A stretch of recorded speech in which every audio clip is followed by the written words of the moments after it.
Good evening, everyone, and welcome. It's around 6 o'clock, so I think we'll get started. Thanks for joining tonight. My name is Lauren Gilbert. I am the Senior Manager for Public Services at the Center for Jewish History. If you joined a little early, you saw a slideshow of some upcoming events.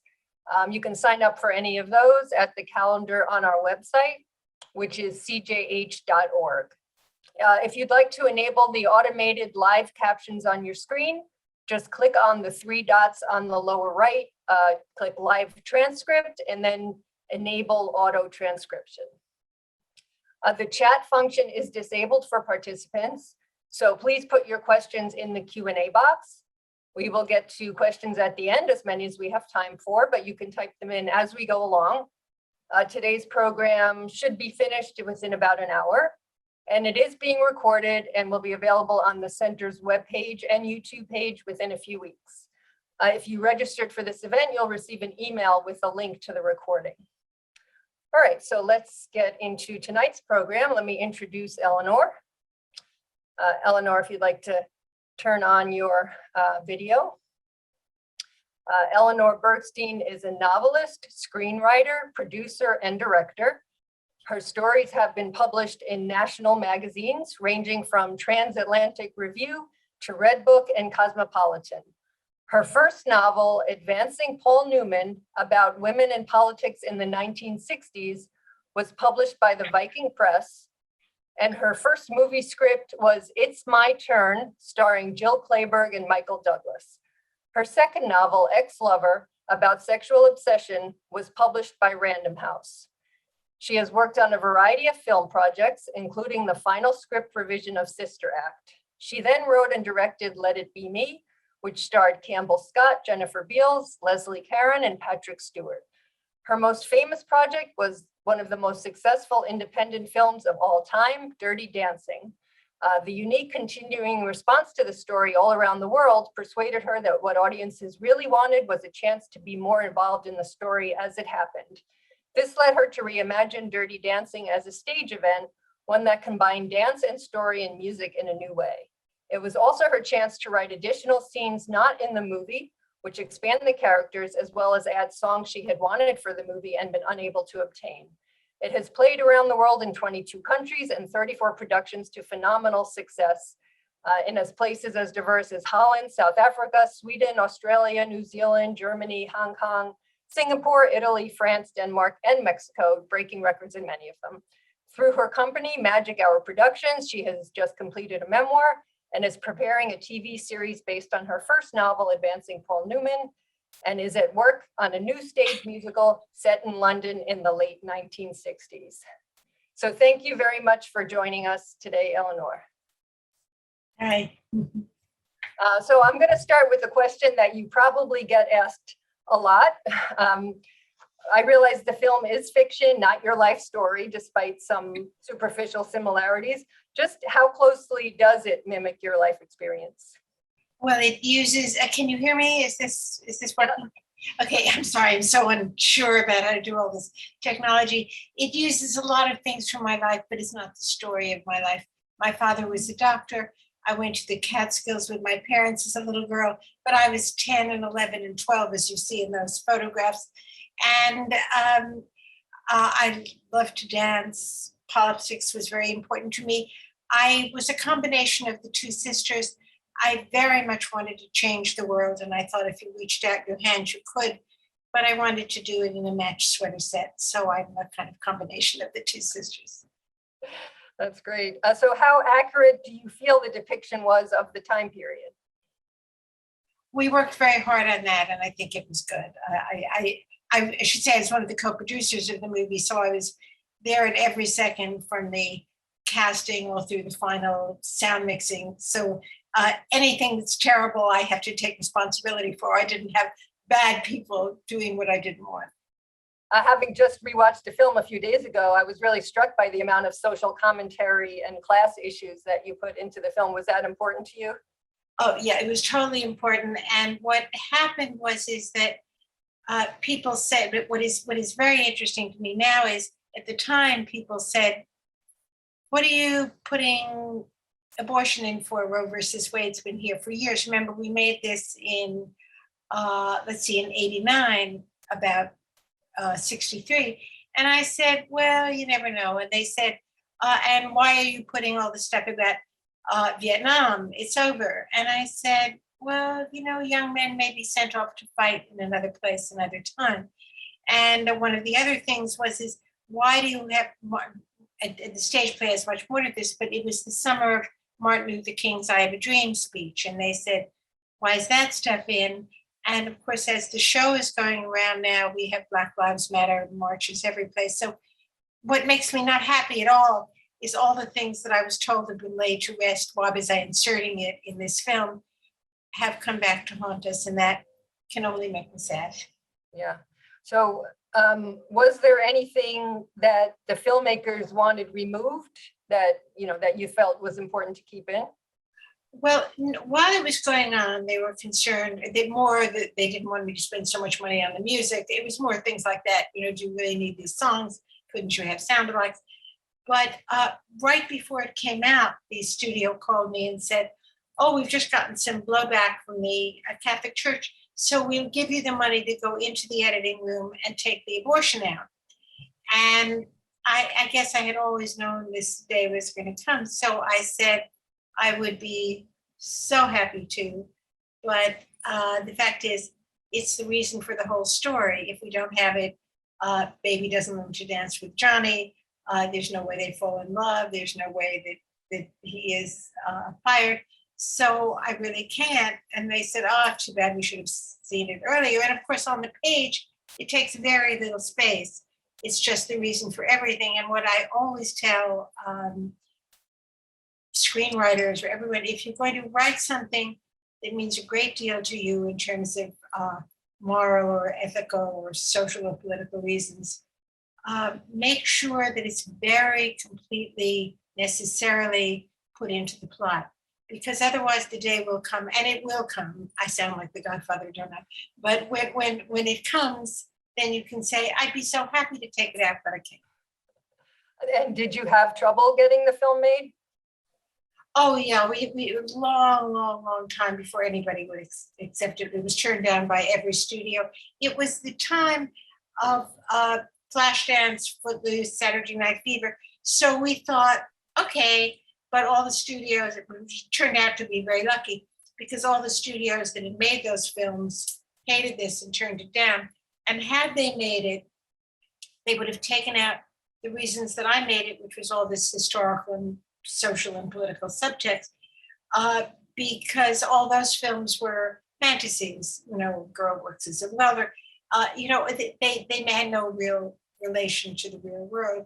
And my concern is that I didn't want to make a black and white documentary about what was going on in the world. I think you can, there are 6 social classes in this, there are so many things going on, but if you make a film that has wonderful music and dancing and lovely actors and true love, incidentally, some of the other things will come through. Yeah. And I think if you do make the black and white documentary, which is very, very important, most people who see it will have agreed with you in advance. So, was it true that some of the studios rejected it for being too girly? Like there were a lot of really macho male films that were blockbusters at that time? I think they just thought it was stupid.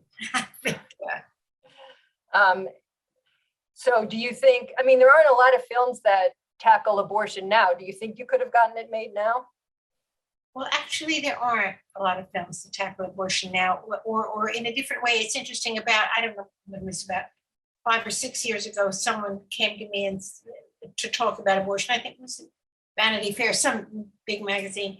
And I said, oh, well, ours was just the first film, but there've been so many since then. And he said, oh, what? And I thought about them. And the fact is, there have been a lot of them, but in the end, the girl makes the decision not to have the abortion and has the baby and has a happy life on Central Park West with her true love. So actually, there haven't been a lot of films about abortion since then.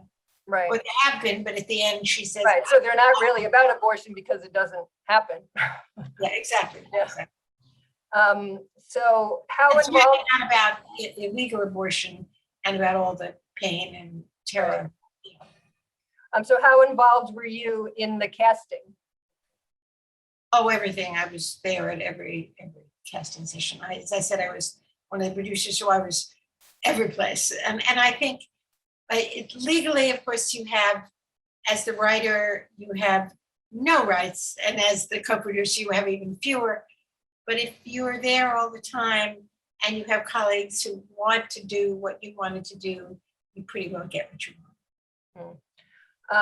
And I know that it wasn't actually filmed in the Catskills. It was filmed in Virginia and North Carolina. What was that process like? Well, we couldn't afford the Catskills because no place could afford to close the hotel and let us take it. We had very little money. We were making it on a tiny budget. So we looked in right to work states. That means states where you didn't have to use union crews and things, we could save money. And so we went, and as I was going with my crew, they would say, Eleanor, do these look like the Catskill Mountains? And honestly, I had no idea. When I was there, I was looking at boys. I had no idea what the mountains looked like. I was so embarrassed. I would say things like, yeah, I think it does. Or, you know. But I'm sure nobody noticed. But what was interesting, because now those places are having dirty dancing weekends and things like that. Nobody wanted us. So, for example, in North Carolina, Virginia was very elegant, very, how shall I put it, a rather, certainly not a Jewish resort. None of them were. And so I'm trying to think of the kindest words to put on it. But, and I remember they said when we agreed to stay there just for a few weeks, they said, tell us where you're going to be on the property, so maybe we'll come and visit. And I thought, oh gosh, you don't know, we're going to be every place. You won't be able to get away from us for half a second. So when, and the second place, so I'll tell you two stories. One is the second place, North Carolina, we told them on the contracts that the name of the film was Dancing, not Dirty Dancing. And the last night they gave us sweatshirts as a gift. And it said in red letters that looked like the Devil's Creed, it said Dirty Dancing. The last day we went into town to all get moccasins or whatever to bring home to our families.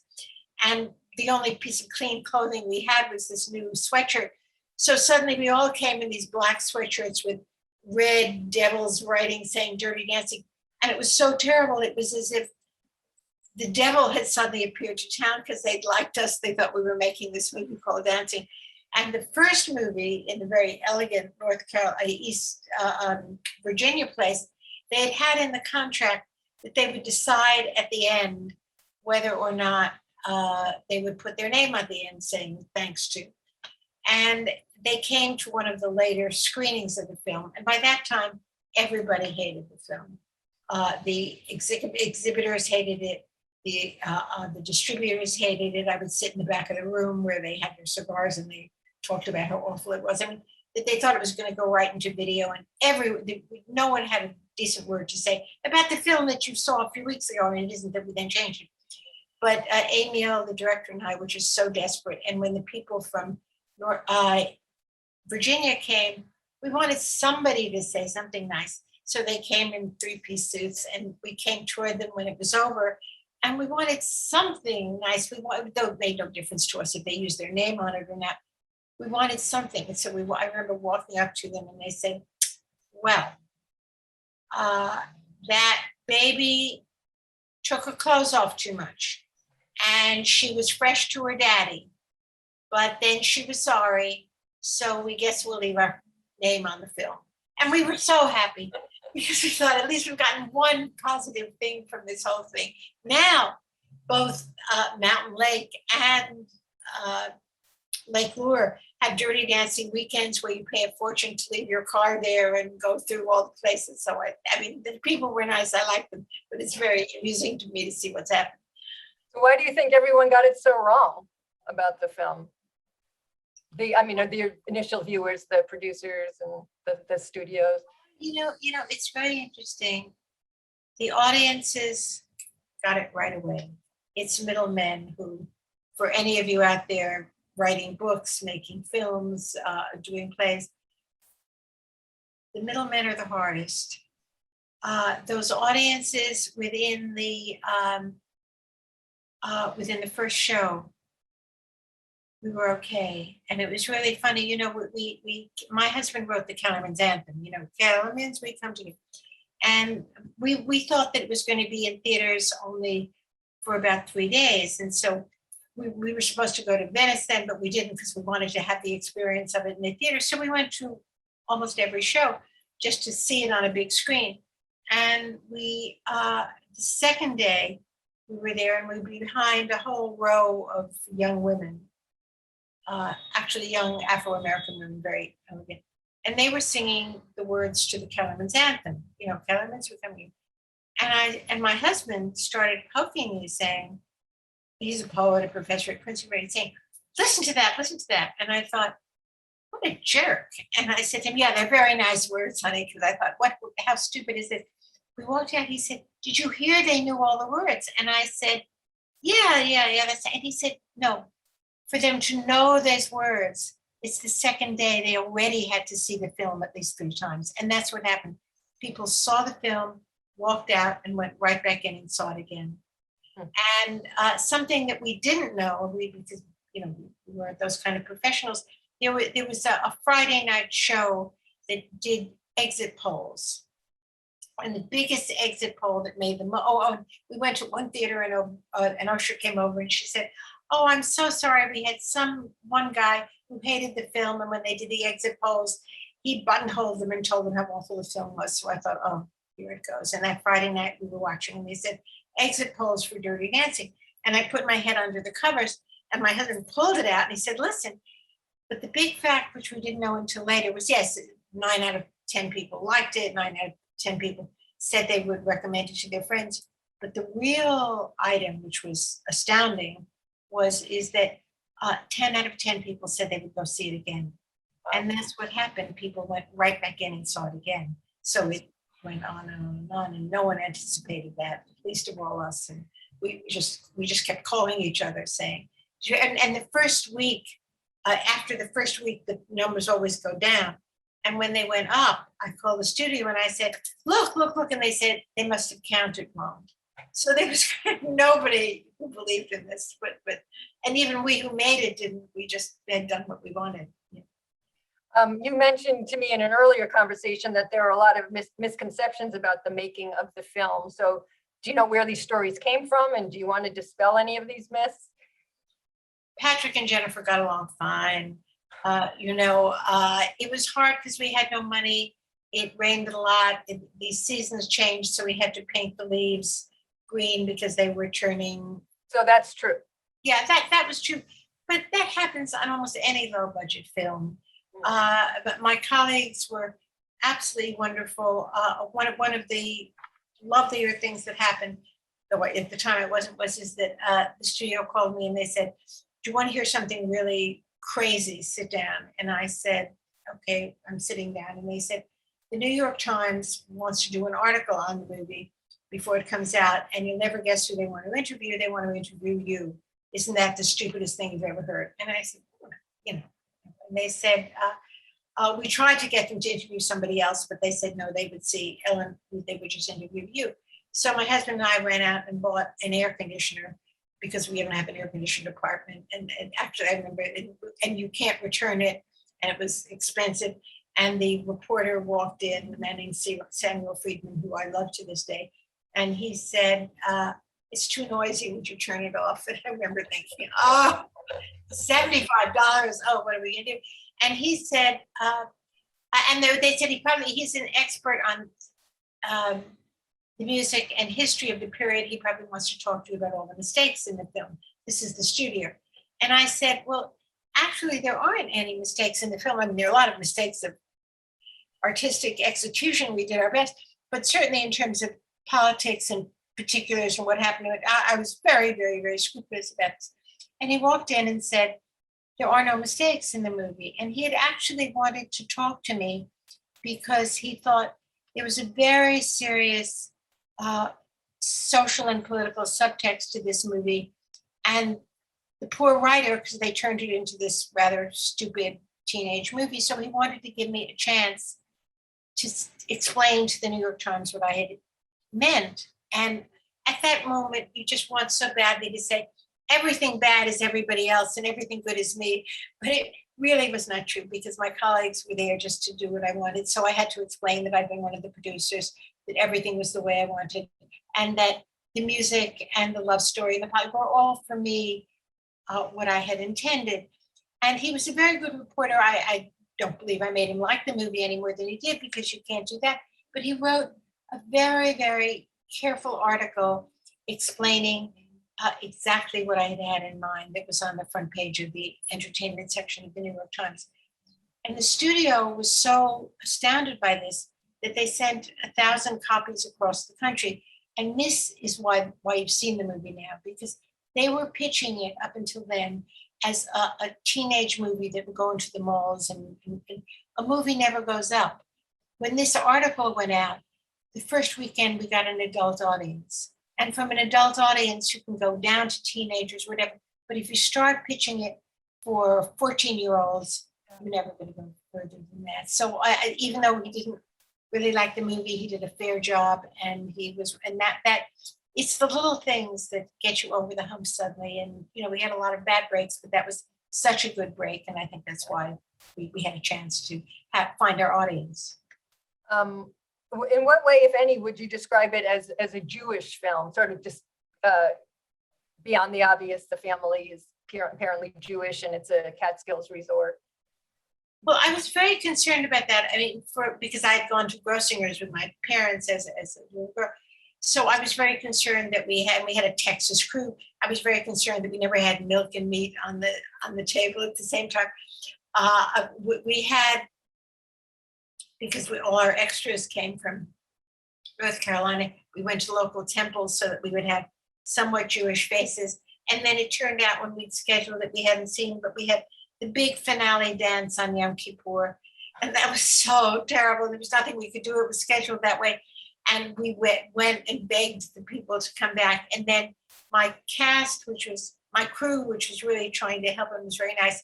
When they came and handed them little wrapped ham sandwiches, I'll never forget that. I said, oh, so then they were so upset that when they were so apologetic when they came back next time, they made a shrimp curry. And I said, no. So by that time, I got the whole crew together and I explained that I really couldn't have any mistakes in it, and was very, very careful, though they had really meant so well.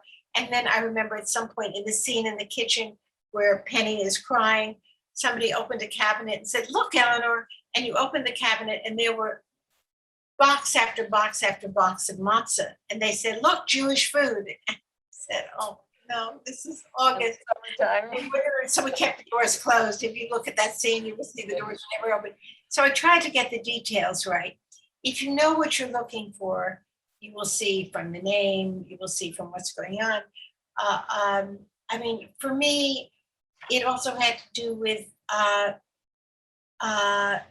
doctors, and there's more about this in the stage, but that generation of Jewish doctors and that generation of Jewish people who felt that they was 63, they had just come out of the Holocaust, and they felt the next thing that you did was help the Negroes then to see that they could have their help. And that was very important. The Catskills were the only place in the country where Blacks and Jews swam in the same swimming pool together. And it was very important to me that I put those kinds of things in, and you understood what was going on there and what they did. And a very important scene for me is that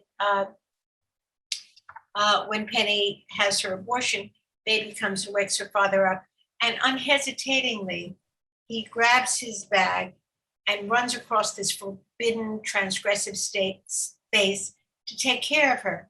Now, what I say in the film, which you do and don't see as clear in the stage play, is that he was risking losing his medical license, jail time, an enormous fine, and he didn't hesitate.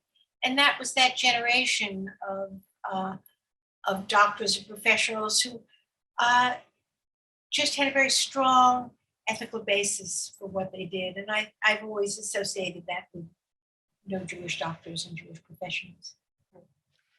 So switching gears a little bit, tell us about your struggle to get the music of your choice into the film and why you thought that was so important. Oh, well,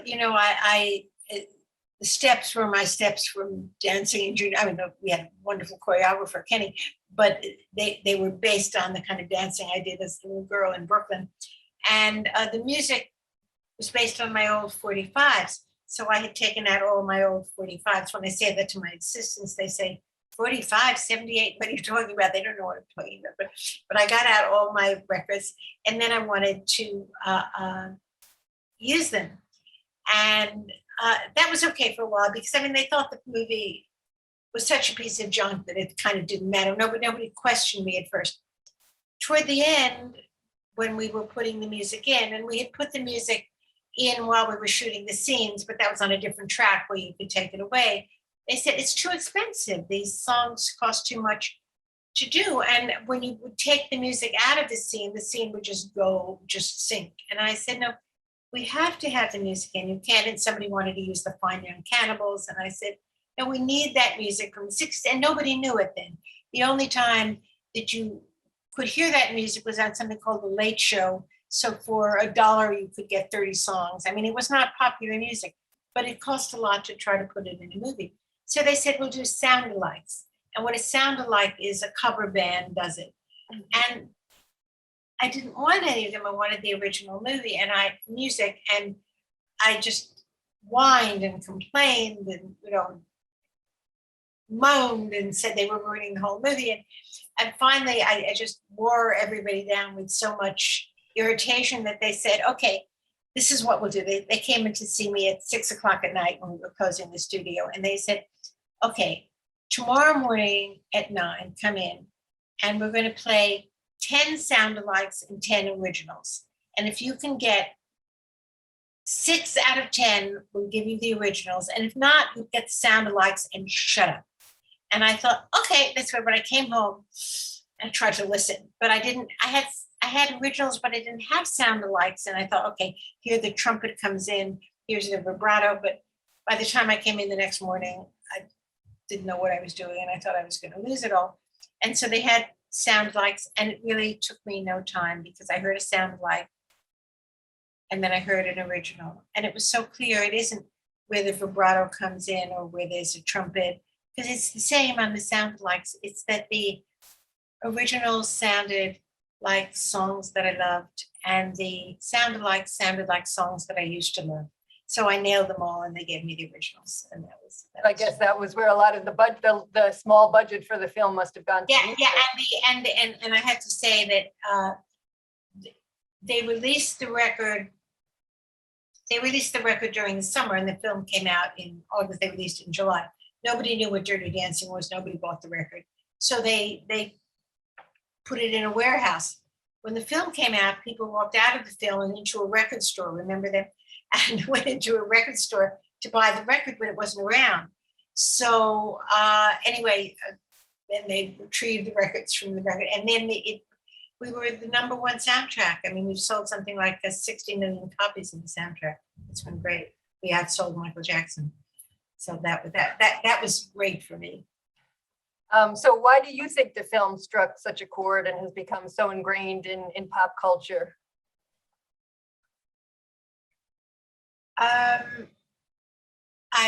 Any given time, I'll give you another answer. Anything I hear from anyone I take in, and I'm just really grateful. As my husband says, if you're not happy with this, you better make films on the moon, because I have all over the world most heartfelt audiences.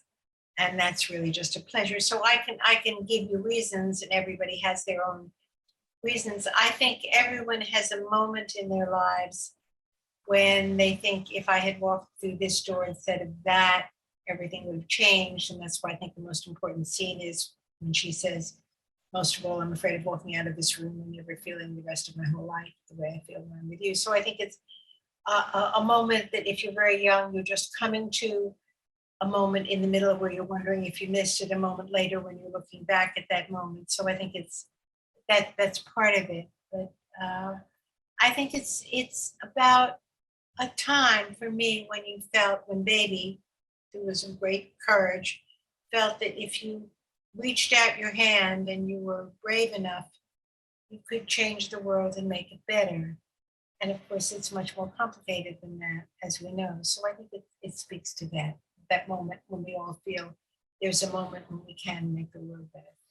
And how are younger generations finding the film? Is it like mothers introducing their kids, or? Oh, well, that's such a pleasure, because I mean, more than a pleasure, it's a blessing, because I hear, and one of the things that happened almost immediately is that grandparents came with children, came with grandchildren, all ages see it together. And that, I mean, I feel so blessed and lucky about that. And right now we have young audiences. Well, what we have is so interesting, because we have, well, the movie came out 30 years ago, and we have, 16, 17, 18-year-olds who see it over and over and over again. And I remember being in Spain and being interviewed by a young girl, and I suddenly said, "Oh," and I said in Spanish, obviously not very sweetly, when we made this film, your parents hadn't yet met and had sex," which really upset her, I think. But that's true. I mean, we have audiences whose parents had never met yet before they made it, but it does go on through all generations. And that, as I said, I'd have to go to the moon to be grateful for that. You've alluded a bit to the stage musical. So what has it been like to work on that? And can you talk about the reception a little bit? Oh boy, that's been wonderful. First of all, because it's all over the world and I love to travel. But it's 2 hours and the movie is 90 minutes. So I could put in so many things about the world, about what was happening, some of Martin Luther King's speeches, more songs that we couldn't afford to get. I could now afford to use in the stage play. I could put in scenes that I couldn't put in the movie because we didn't have time. And I felt really, it was interesting because studio, I mean, I get a lot of reader mail, so because they don't know who else to write to, so that's why I get it. But they're really writing to the movie, and so I'm just incidentally written to. But people, radio stations all over the world, started running it in a loop, say on a Sundays, running it at 8 in the morning and running it till midnight. And they found, to their surprise, instead of people, bopping in and out in the course of the day, people, even if they had the cassette or the DVD or whatever, would sit and watch it over and over and over and over again all day long, and just blow off their days and just sit and watch it. And I tried to think that why that was. And it wasn't because they thought it was just the best movie they'd ever seen or they were looking for new things. It was because they wanted to be there while it was happening, that something happened to them in their own lives while they were watching it. And if that was true, then its natural form would be live theater. And I still think its natural form is live theater. And the show is, the audiences at the show, every place, I mean, from England, Australia, wherever, Hong Kong, you feel that they are connected with a golden cord to what's happening on stage. And it's really quite astounding and lovely. So that's been wonderful. Do you still dance? Oh yeah. Yeah. Yeah, I love to dance. Yeah. Dirty dancing? Dirty dancing, well, this summer we were in the Hamptons with David, who's my choreographer on a lot of things, and he has a 4-year-old who we taught to do a lot of these steps. So yeah, I do any kind of dancing. I love Latin dancing. I love I love rock dancing. I love any kind of dancing. I don't like disco dancing, actually. I don't like not dancing with a partner. I don't like it when you don't know who you're dancing with, and everybody. They were the only floors I didn't want to be on, were disco floors. Everything else I love. I mentioned in the bio that you just completed a memoir. So can you tell us a little about that? Yeah, I just finished it a few months ago, because when it was all done, I suddenly realized that you really couldn't do it without also having an added thing about what's happening now. It was so I wrote another part of it, which I hadn't planned to. And so that's all done. And now I'm looking for the perfect editor and the perfect publisher. What again, it's middlemen. I know from the questions that people ask me that I will find my audience for it. I just have to find the right middleman to get it to the audience. Okay. Maybe we should, I see a few questions piling up, so maybe we should move on to some audience questions. The first one's more of a comment, but it's a nice one. Please let her know that It's My Turn is one of my favorite movies of all time. Oh, hey, that makes me so happy because I got a letter about a year ago from a woman in Milan. And she said, I didn't know her at all. And she said that she saw that movie and she based her life on it. And she would come to New York once a year and visit all the places in the movie. And they just torn down the Mayflower Hotel. And she was terribly upset because that was where Jill and Michael had read. And she said, how would I allow that to happen? And I thought, oh, what a nice letter. So I quickly wrote her back in Italian saying she had given me joy. So that makes, because I that was the first movie I'd ever written. And I remember coming to the studio, and the casting people, not the casting, the prop people were there, and there was a table of glasses, and they said, wine glasses, and they said, Eleanor, which kind of glass did you want? And I reached out my hand and I touched the glass and I said, this kind, and it was the first time that anything had ever come out of my head that I could hold in my hand. And I was so excited. That was so wonderful. It just kind of changed. And then we had one scene that we shot in Yankee Stadium, and I was so thrilled. And I kept saying to my husband, look at this. It all came out of my head. And he said, Eleanor, Yankee Stadium did not come out of your head. But there is a picture of me on home plate, and I look like I am sure it came out of my head. I am so full of myself. Anyway, that was great fun. This one's a comment too to our conversation about films about abortion. The only recent film I can think of with an abortion theme is the film Grandma with Lily Tomlin. Yes, I was thinking of that one as well. Yeah. And another comment that she thinks the scenery was very well done in terms of looking like the Catskills. So even if you didn't notice, Eleanor, somebody else did. There's a question about if you were involved with the sequel. No, I had nothing to do with any of them. And I have to say, the Dirty Dancing audience for 30 years is really, really, really smart, because they look at something and it takes them 5 minutes to say, this is not right. And they just go home. So I'm always afraid when something comes out that I had nothing to do with and I don't really think is what our film is about. I'm always afraid it will replace the film or change, but instead it just disappears thanks to our really, really, really smart audience. A question, were there other choices for the lead roles other than Swayze, Beale, Orback, etc.? No. Patrick, I saw Patrick and I said, I remember meeting him at the airport when we flew to New York, and I said, when I wrote this, I didn't know you existed. Now, if you decide not to do it, it's very hard for me to think I'll go ahead and make this movie. And his people didn't want him to make it because he's a very good actor, was a very, very serious actor.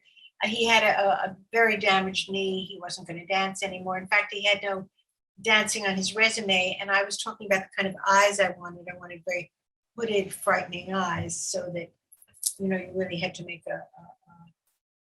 a real effort of will and bravery to go after them. And we were going through things, and Emil, who had come from the world of dance, I said, okay, those are the eyes I want. And he said, oh, actually, he's a Joffrey dancer. And he turned it over. He said his name is Patrick Swayze. He turned it over, and there was nothing on Patrick's resume to indicate that he'd ever danced. And Emil just happened to know this from his work in the world of modern dance. So we contacted Patrick. We said, I'm not dancing anymore. But then we talked to him a lot, and then we brought him to New York. And I just thought, that's it. I can't do the movie without him. He's everything I want. Question, why didn't Samuel Friedman like the movie? And can you talk about how the leads were chosen? Well, I guess you just spoke about how Patrick was chosen. Jennifer came and we had everybody first choose a song and dance to it when they came in because we wanted to see how people moved. And it wasn't that I wanted professional dancers, I wanted somebody who felt the music. And Jennifer had, I think, the Jackson 5, some song, but when she came in, she said her father, Joel Gray, was by coincidence in the hallway. And as she came in, she said, wish me luck, Daddy. And she just somehow closed the baby space in my mind. And then she danced the Jackson 5 thing, and she was charming and adorable. And then she said, I know I can do it better. Please let me do it again. And from that moment on, she was the only person I wanted. And she had not been what I had in mind, because I had in mind someone, I guess, who looked sort of like me, who was a skinny little kid with lots of black hair all over the place. And Jennifer is lovely and rounded and blonde. So my idea was to have this little skinny, dark girl, with long legs and long arms. But Jennifer just closed that baby space in my mind, and I never wanted anybody with her. Did Jennifer Grey have a dance background also? Some, not as much as Patrick, nothing like that. Here's another nice comment. The film is powerful, provocative, and life-changing. Its social justice messages are universal and more compelling than ever.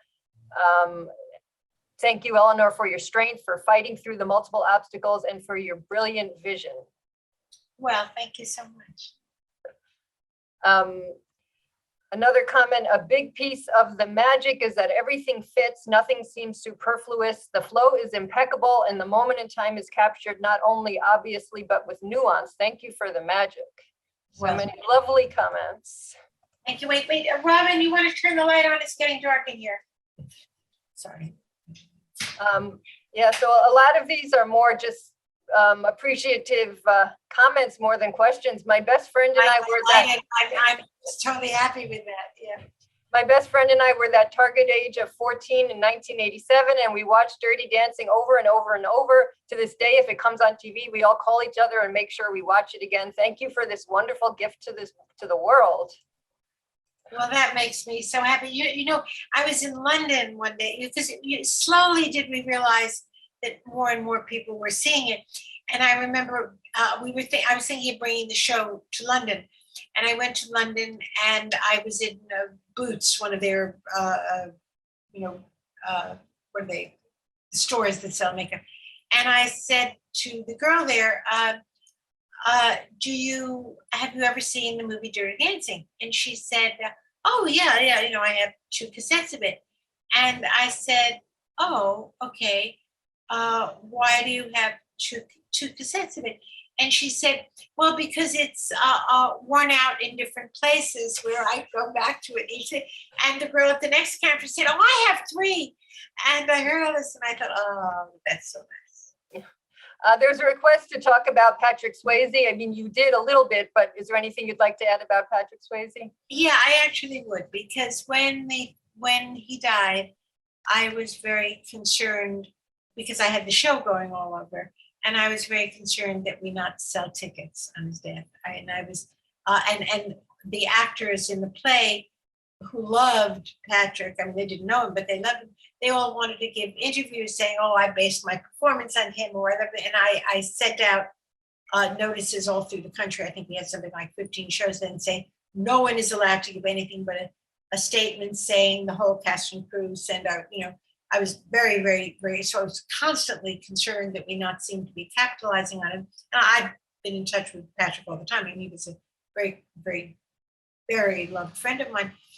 And so I didn't give any interviews at all, because again, I was just so concerned that then somebody asked me about the show or something. So I was so concerned stopping interviews that I didn't give any interviews.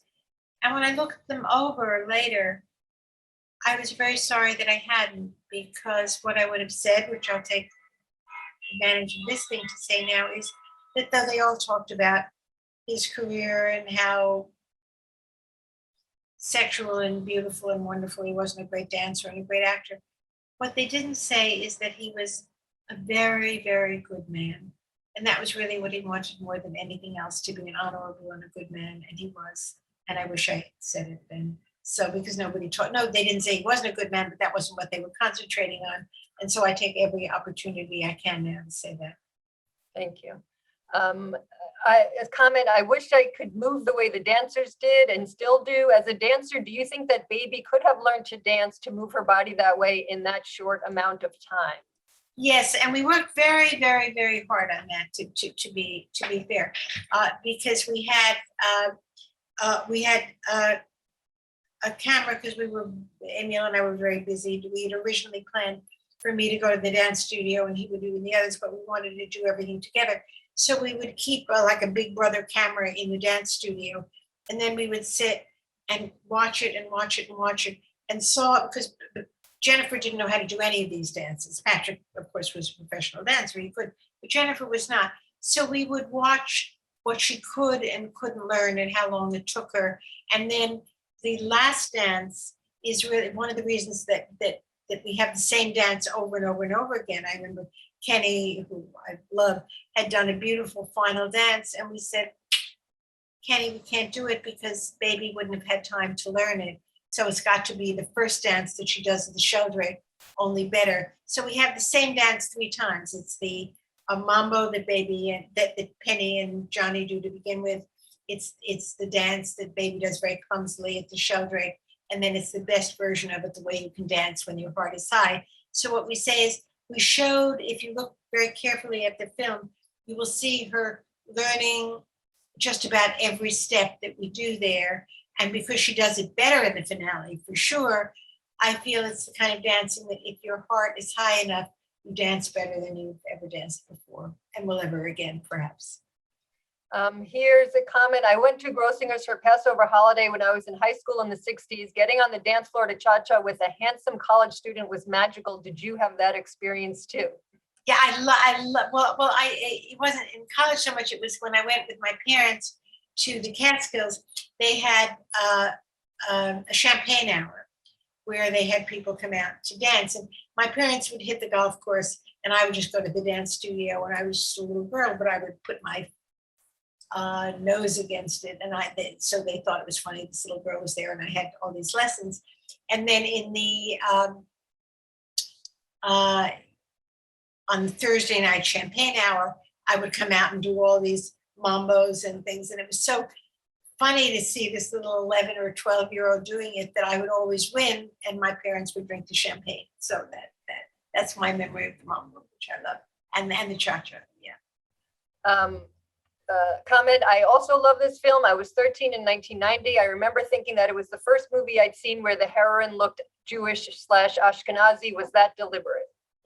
Yeah, we wanted her to be, well, it wasn't so much that she looked Jewish. What she had to do was a girl whose mind and spirit made her beautiful. And that's someone who in repose, well, like Cynthia, who's a very close friend of mine, Cynthia Rhodes. But she's so beautiful that when she even had the abortion, they brought her out. And I said, oh, for God's sake, she's just had an abortion that almost killed her. Take the makeup off her. And I sent her back. And I sent her back 5 times. And finally they said, Eleanor, she has no makeup on. The more we scrub her face, the more gorgeous she looks. So it was really, really hard. But Jennifer is someone who's very smart and very charming and very funny and very lovely, and who has made her beauty happen by who she is inside. And that was very important to me, that it wasn't someone who just in repose was beautiful, but someone whose heart and integrity and manner made her beautiful. The request to talk about Baby's sister. Oh, okay.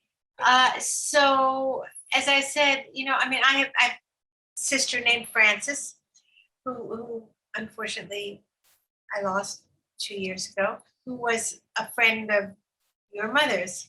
Yes. And that's how we came together. And she was wonderful. She was an executive for IBM, the high executive all over the world, one of the highest women in IBM. Very brilliant, very loving, wonderful. Didn't like to dance, would no sooner have dirty dance than walk down the street naked. My parents divided the world. She was math and science, and I was writing stories from the time I was in kindergarten. And we loved each other very much. And that was the inspiration?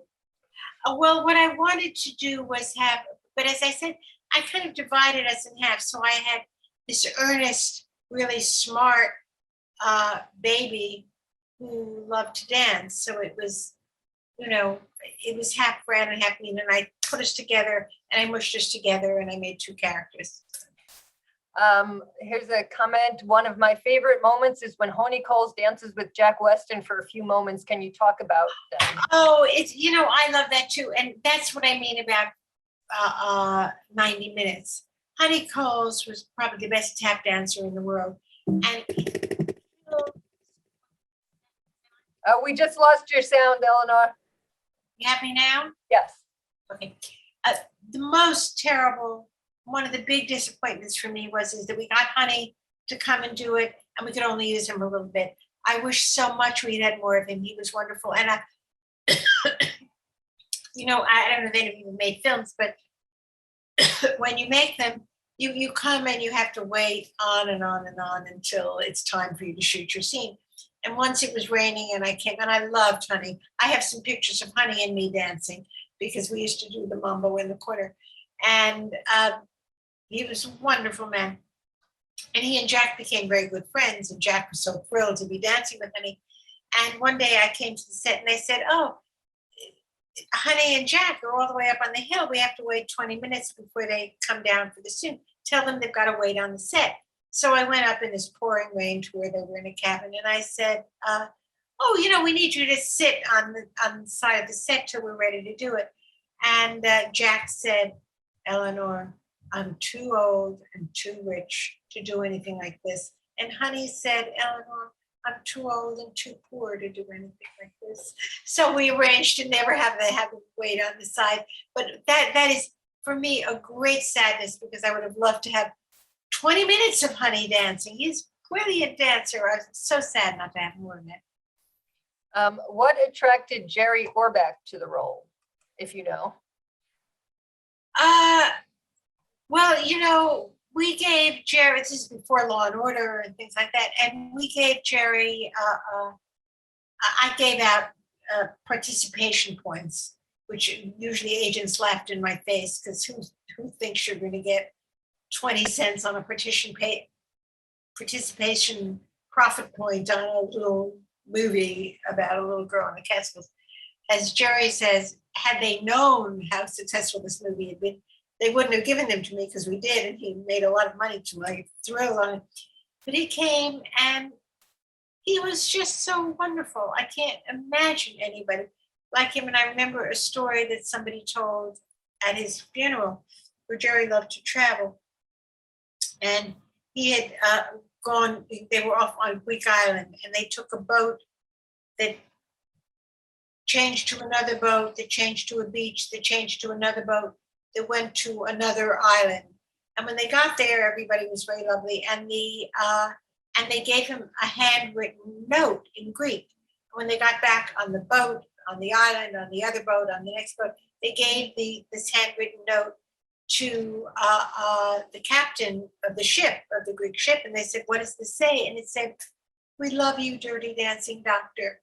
So Jerry said, wherever I go, Jake Houseman follows me around. So it was, I don't know why he did it, but I'm just so grateful because he was wonderful. And another comment says, I cannot carry a watermelon without thinking about the scene of baby carrying the watermelon over the bridge.